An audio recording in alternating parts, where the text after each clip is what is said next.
Desemprego gera crise imobiliária em Canaã dos Carajás. Tumulto em escola municipal no bairro Laranjeiras em busca de vagas para o ano letivo. Rodoviários se reuniram ontem para aprovar início de greve geral em Marabá. Eu sou o Milton Faria. Eu sou Angélica Freitas e o Correio Notícias desta quinta-feira já está no ar.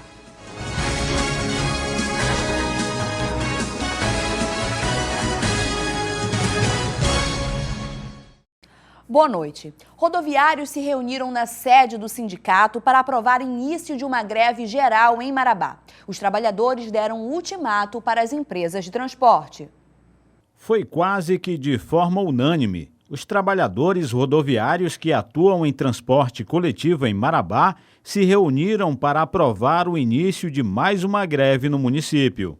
Esse momento nós não queríamos, mas infelizmente as empresas vêm tratando o trabalhador com descaso, né? Atrasando o auxílio alimentação. Tem 2 auxílios alimentação atrasados, auxílio alimentação de dezembro, de janeiro, né?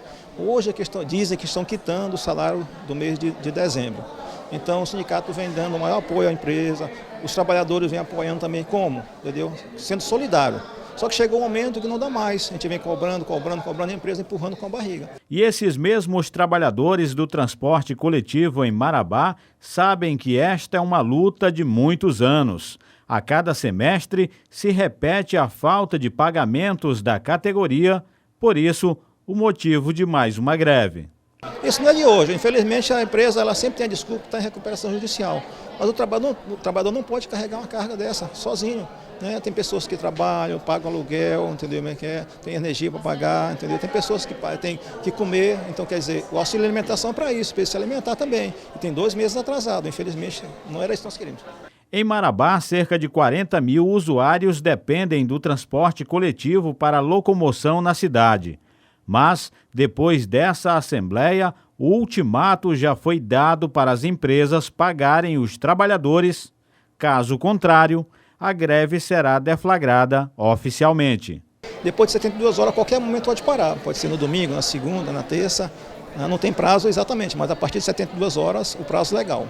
E aí vocês pedem um pouquinho de paciência e atenção da comunidade. Aí isso a gente tem que pedir da população, infelizmente. Nós não queríamos estar passando por isso, porque a população já sofre hoje com transporte de péssima qualidade, infelizmente. Mas está acontecendo isso hoje, na realidade de Marabá.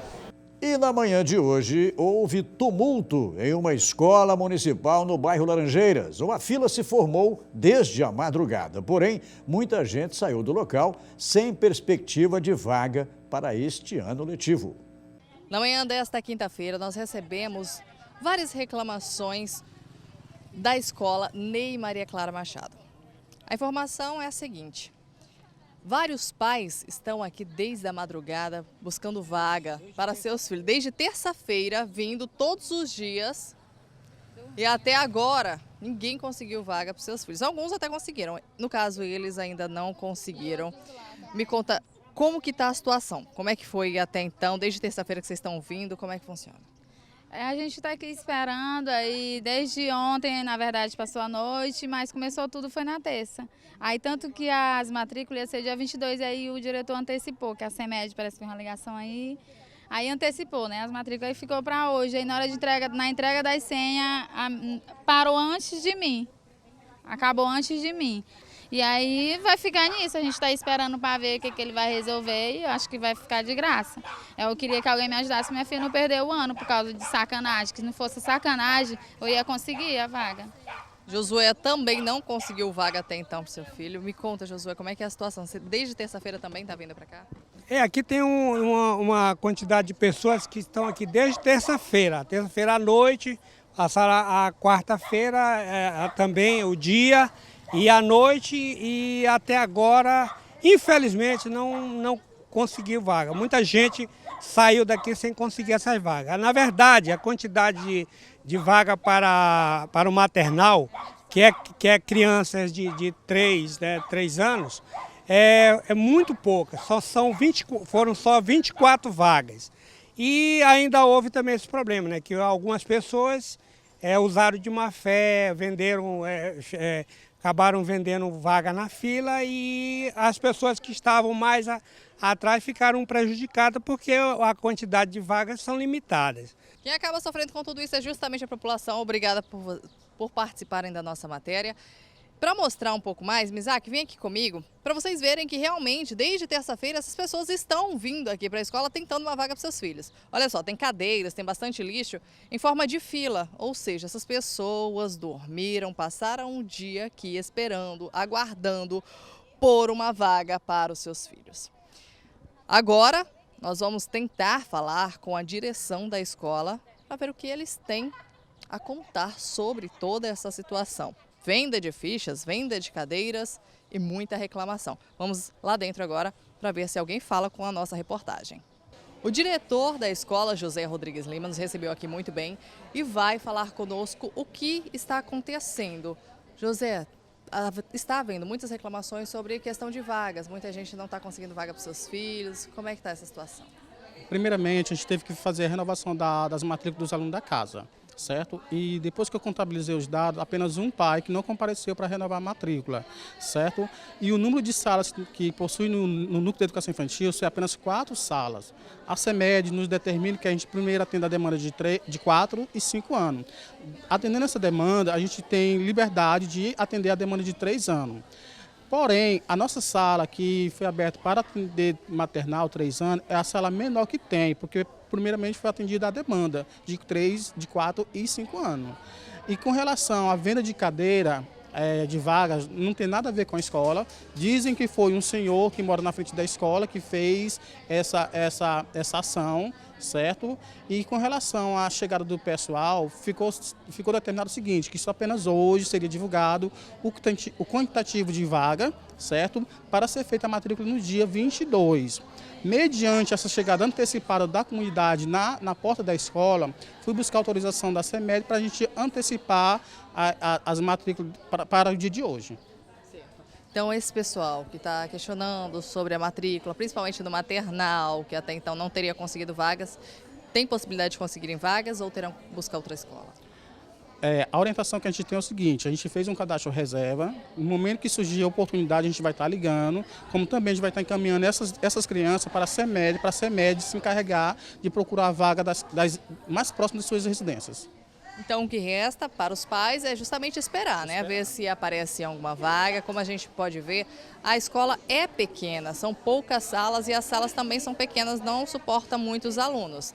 Então, o que a escola pede é para que os pais tenham um pouco mais de paciência para ver se surge, então, essa vaga. Na manhã de hoje também, o Núcleo Cidade Nova recebeu um incremento no aparelhamento de segurança no trânsito, com um novo semáforo que inaugurou hoje.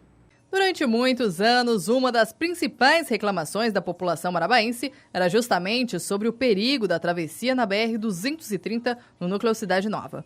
Durante muito tempo, havia faixas de pedestre na BR.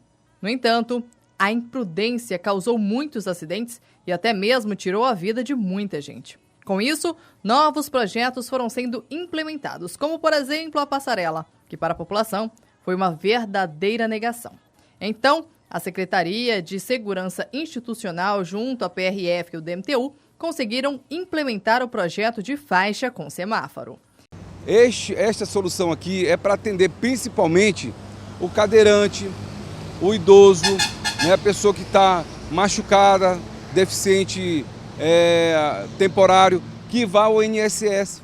Como é que a pessoa, nesse estado que eu falei aqui, ela vai subir uma rampa dessa, mesmo que essa rampa aqui, essa parcela, tivesse nos padrões, é humanamente possível uma pessoa subir com cadeira de roda e a muleta aqui nesse local. Então, nós demos uma resposta imediata ao Ministério Público do Estado, a essas classes, né, principalmente. Agora, a pessoa que tiver em suas condições físicas normais, ela pode passar pela passarela. Ela não está em vias de cair, ela não foi interditada porque ela não está com a estrutura boa, não. É porque ela não atende às normas com relação à acessibilidade. Então, a pessoa que não quer passar aqui, ela pode passar por lá. Agora, eu acredito que isso aqui, para o cadeirante, para o pedestre que tem deficiência temporária ou não, para o deficiente auditivo, isso aqui é importante. Para explicar como funciona o semáforo e como deve ser feita a travessia, agentes do Departamento de Trânsito de Marabá ficarão durante toda a semana orientando os pedestres e também os motoristas.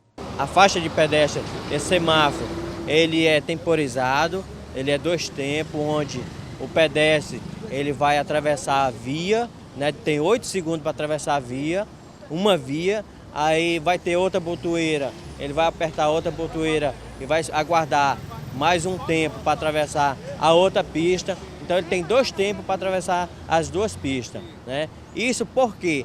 Porque se a gente deixar um tempo maior para o pedestre atravessar as 2 pistas, nós vamos encher a caixa onde vai haver um congestionamento muito grande, né? E a nossa BR aqui, ela tem um volume muito grande de veículos, né? Então nós resolvemos fazer em 2 tempos essa travessia, para a segurança do pedestre e a segurança do condutor que está transitando na via. Após muitas reclamações, principalmente sobre a passarela, onde cadeirantes, deficientes não teriam acesso, enfim, foi implantado um semáforo com a faixa de pedestre. Agora, para quem precisa atravessar, precisa apertar este botão. Aguardar cerca de 1 minuto até que o sinal fique verde para o pedestre. Após este 1 minuto, o pedestre tem 8 segundos para atravessar cada pista. Ao questionar a população sobre o que eles estão achando da implementação deste projeto... É a coisa mais importante que já fizeram. Já porque o tanto de gente que foi machucada aqui, já perdeu a sua vida aqui, então isso aqui é um projeto muito bem feito. Eu queria que todos os projetos de Marabá fossem do jeito que a população estava feliz. No próximo bloco, você confere: o desemprego gera crise imobiliária em Canaã dos Carajás. Nós voltamos em instantes.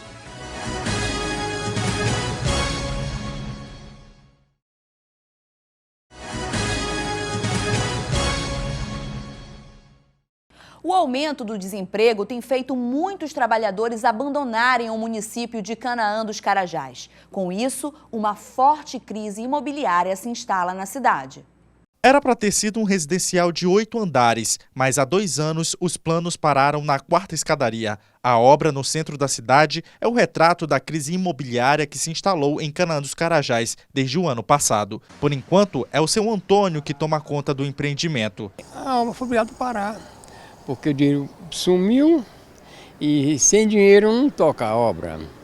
Sem dinheiro não faz nada, é só com dinheiro. Que a mola do mundo é o dinheiro. Se não tiver dinheiro, e para tocar uma obra dessa, precisa de dinheiro. E para isso ele está controlando para nós continuar a obra. E as expectativas para o primeiro semestre de 2018 não são nada animadoras. Segundo a maior empresa de corretoria do município, os contratos de aluguéis e vendas de casas na cidade caíram cerca de 50% em comparação com os 3 últimos anos. O ramo imobiliário hoje em Canaã está passando por uma baixa, igual todo o país, né? Que se encontra numa crise, não só imobiliária, mas do modo geral, por causa do desemprego. E quando há desemprego, quando não gira dinheiro na economia, o ramo imobiliário é um dos primeiros que são afetados também. Que é onde o pai de família está pagando sua prestação do seu lote, ou construindo, ele deixa de fazer essas coisas. O declínio do ramo imobiliário em Canaã é resultado de um problema já conhecido pelo brasileiro, o desemprego, que já atingiu a marca de 12 milhões de pessoas em todo o país. De acordo com o Sistema Nacional de Emprego na cidade, mais de 7 mil trabalhadores foram demitidos em decorrência da crise econômica na região. A maioria deles pertenciam ao setor da mineração. O aluguel em si, ele deu uma baixada. Então, como a gente está alugando, o consumidor hoje, o nosso cliente, ele pode escolher a melhor opção. De primeiro uma casa mais ou menos para morar em Canaã, ficaria em torno de uns 1.500 a 2.000. Hoje a pessoa consegue alugar uma casa dessa por 800 a 1.200, que isso é bom para o consumidor, na verdade. Uma pesquisa divulgada pelo DIEESE Pará aponta que o preço da farinha de mandioca teve queda de quase 14% em relação a preços praticados em 2017. Torradinha, só de olhar dá água na boca. Estamos cansados de saber que a farinha de mandioca não pode faltar na mesa do paraense. No caso do Israel, são 2 quilos do produto toda semana em casa. Tá R$5, tá bom o preço. É a farinha boa. Então ela é uma farinha bem vendável, muito procurada, porque o povo fala que ela é uma farinha que se a pessoa tiver gastrite, ela não faz mal. Segundo o Departamento de Estudos Socioeconômicos, o DIESE Pará, a farinha comercializada na região metropolitana de Belém e no interior teve pequenos reajustes. Em janeiro de 2017, o preço médio era de cerca de R$ 7,00. A partir daí o preço foi caindo até chegar à marca de R$ 6,16 em dezembro do ano passado. A trajetória dos últimos 12 meses é de quase 14% de queda no valor médio. Não dá um bom rendimento e eles param de produzir também, porque aumenta o trabalho e a produção é pouca. Mesmo com as quedas de preços verificadas em 2017, o preço da farinha ainda está caro no início deste ano nos supermercados e feiras das cidades, considerando que o Pará é um dos maiores produtores do alimento em toda a região norte. No balcão de vendas da dona Enedina, ela ajuda o marido na venda do produto. Eles apostam na famosa farinha de Bragança para atrair os clientes. Não tem tempo ruim, essa farinha dele sai mesmo, você entendeu? Uma boa parte do mercado ele que atende os clientes, né? Porque é de boa qualidade, as mercadorias dele é tudo de boa qualidade. Na realidade, nós estamos na época em que a farinha está mais em conta, devido à produção ter aumentado bastante. Daqui uns 2 meses, quem sabe, talvez ela esteja um pouco mais cara, porque o inverno começa cair com bastante frequência e certamente a mandioca ela passa por um processo de destornar, ela diminui a produção. Mesmo com preços em queda, a alimentação básica do paraense ainda continua entre as mais caras do país, comprometendo 41% do salário mínimo. Mas quando se fala de farinha, é o preço que menos importa. Milton, e essa é uma excelente notícia, principalmente para o paraense, né, que não dispensa uma boa farinha na hora da refeição. Mostramos há dias atrás aqui, minha cara Angélica, a questão do macarrão de mandioca. Você se lembra Sim. bem, uma iguaria que é produzida lá em Parauapebas. Deve impactar também para baixo o preço dessa deliciosa iguaria, que eu ainda não conheço. A gente torce para que sim, né, Milton? Também. Bom, dados do Banco Central mostram que as transações em agências bancárias estão diminuindo. O motivo é a crescente utilização das operações pela internet. Raifran é adepto das tecnologias. A deficiência visual não impede ele de utilizar o celular. Por aplicativo, por exemplo, ele acessa a conta bancária. Então eu utilizo para ver saldo, né, para ver extrato de compra, essas coisas tudo pelo aplicativo do banco, né. Como o celular agora, os Android, né, vem com Talkback, que é um programa de acessibilidade, então a gente consegue fazer a leitura, né, de 80% do programa, mais ou menos. Dá de se virar bem. Ele utiliza os serviços pelo comando de voz. Sem sair de casa, faz transações, consulta saldos, praticidade na palma da mão. Para você ganhar tempo, né, que hoje em dia o pessoal busca mais economizar o tempo. Então, um aplicativo desse, você ir num caixa eletrônico para tirar um extrato, ver um saldo, você faz pelo celular, né? Ali rapidinho, olha e já economizou 30, 40 minutos do tempo. O brasileiro está utilizando cada vez mais o uso da tecnologia para realizar serviços bancários. De acordo com uma pesquisa do Banco Central, o computador pessoal ainda é o preferido da população, com 33%. Mas também o uso do celular está crescendo muito. Somente no ano passado foram realizadas mais de 16 bilhões de transações bancárias utilizando os serviços móveis, como o celular e também o tablet, o que responde a cerca de 28% de aumento. Para este advogado, esse aumento dos serviços bancários pelos aparelhos móveis é um efeito positivo, mas é preciso a atenção por parte dos usuários. A questão do aplicativo, ela sem dúvida nenhuma, ela traz comodidade, né, tanto para o correntista, para o próprio usuário, né? Então, assim, com certeza a gente vai ver nas pesquisas o aumento, né, dessa utilização desse meio aí para realizar transações bancárias.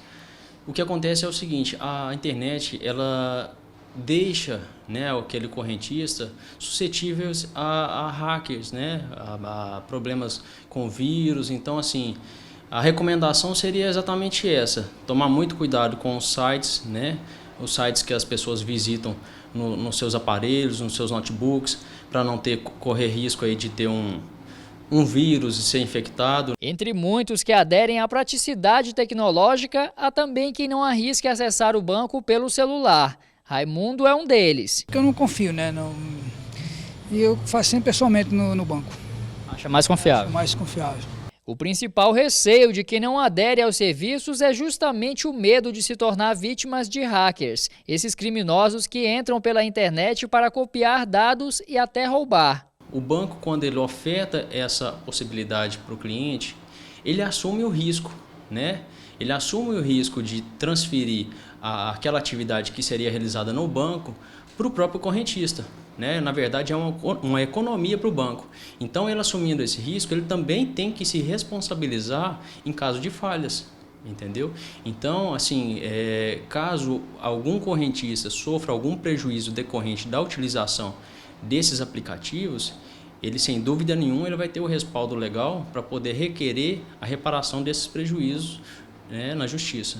Diante das recomendações, basta agora fazer como Raifran e aproveitar os benefícios que a tecnologia traz. Assim como você corre risco, né, de ser assaltado na porta de um banco, entendeu? O risco que pelo celular é bem menor de acontecer algo de errado com você. Angélica, não somente as operações via internet, via computador, mas também pelos aplicativos de celular que facilitaram, facilitaram muito a vida de todo mundo. Sim, né? A modernidade em favor, né, do nosso dia a dia aí, facilitando todas as operações, tanto as bancárias como tantas outras do nosso dia a dia, né, Milton? É o avanço, né? Interessante o avanço digital. O Correio Notícias vai ficando por aqui. Muito obrigado pela sua agradável companhia, pela sua audiência.